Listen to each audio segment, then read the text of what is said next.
All right, we've got a really interesting sequence that we're going to do next. We're going to use a skill called the duck under, okay? If you've got a wrestling background, you know exactly what I'm talking about. I'll demonstrate it as we get into it. The duck under allows me to take the back. So taking the back is obviously a key skill that we'd like to have. If I had any complaint about Naihanchi Kata, well, maybe I just haven't found it yet. But to me, it doesn't have enough techniques from the back, okay? But there are a few, and we'll show those to you. This is one of them. It's going to use the low yoi position as a way to take somebody down when you get behind them. All right, as they go down, I'm going to use a neck crank to take them to their stomach. Once they're on their stomach, when they're on their stomach, you've got plenty of options, okay? You can stay standing, kick them in the ribs or in the head if you needed to. You can fall them down on the ground and pin them. You can run. You can do a combination of those things. I'm going to show you an interesting little pin should you find yourself in a situation where you decide to pin somebody. It can let a smaller person pin a larger person. One of my former students is in the Border Patrol, and he was actually able to do this. My understanding is use this pin against a larger person until other officers came over and he was able to then handcuff the suspect. So if I get Glenn to come out here and let me borrow him a second. We'll start, again, we're going to go for an underhook, which is the single position, an underhook and a collar. You would do some off balancing. I'm going to be turning Glenn quite a bit so you can see how the duck under works, okay? And I think we'll just start this as an entry from the ram again. Worst case scenario, I'm being swarmed, I got my arms up, I'm going to ram in and go for that underhook. Okay, so my arms are up. Okay. From here, I usually do some off balancing, but I'm just going to turn him just a little bit in this off balance. All right, I might throw some knee strikes in there in terms of the off balancing, but the important thing, new skill you need to know is the duck under, okay? Here's one form of a duck under. I found that it works really, really well. I'm going to take this hand and I'm going to shoot it on an angle towards the sky, okay? That is going to allow my shoulder and to my bicep area, it's really my upper arm part, is going to push his armpit up, which allows me to then change levels and take his back. So we're here, I shoot up, all right, and I'm right in behind him, okay? Right in for that nice bear hug, that back clinch, okay? So again, when you get that underhook and collar, I would be off balancing, throwing some knee strikes in there, soften them up first. Then do your duck under, okay? I'm not going to do a lot of that because I want you to be able to see from different angles what the duck under looks like, okay?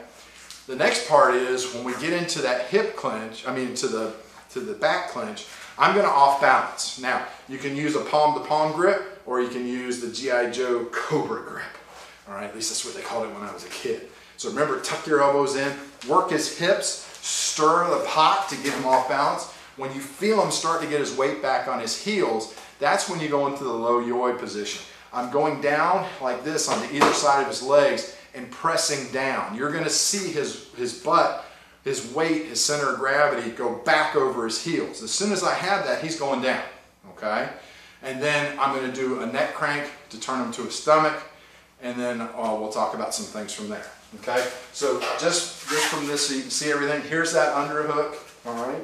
Here's the duck under. I'm going to work him off balance. My hands are now going down. Can you see how his butt is behind his heels? He's lost his balance. Now I just let him fall, neck crank him right onto his stomach. All right.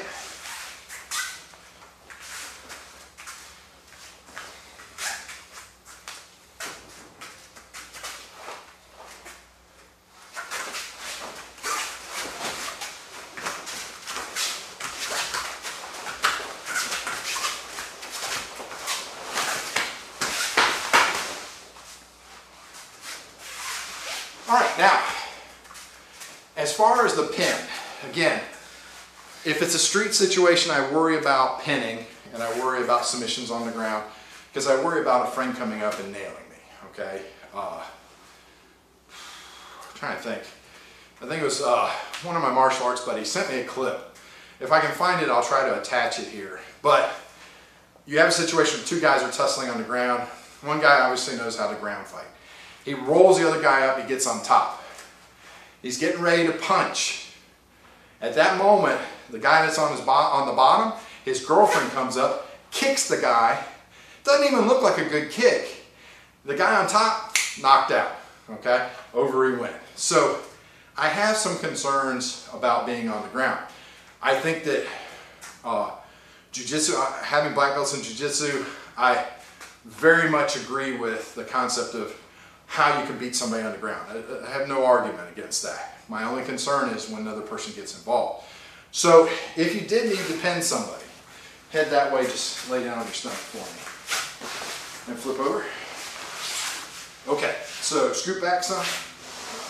All right, so when you get in and you straddle somebody in the mount position, all right, to pin them here, there's a little secret.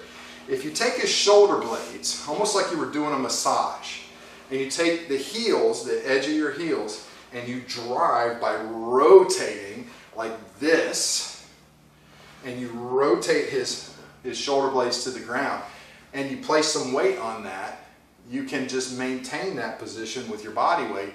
And he's trying to get up. Makes it very, very difficult. All right? So it's not perfect, but I have found that smaller people can pin bigger people by making that method work for them. Okay? All right. Let's do just from the back side so you can see the duck under. So when you have that underhook right here, I tend to favor this side a little bit. Now, that time I caught his arm in the seatbelt position. I usually do that when I'm setting up a sit-down throw, okay? Because it lets me roll him right onto his belly, okay? In this case, I'm just going to go with a regular grip, working, and down he goes, okay? So, again, this is a very unorthodox takedown because you're working those hips, hands come in. For me, when they come in, I don't just drive straight down, I rotate them in just a little bit. So they're going on either side and the upper thigh, driving them down over his heels. Down he goes, neck crank, and he's there for you. Please help us continue to bring you some great videos by subscribing to our channel and sharing our videos.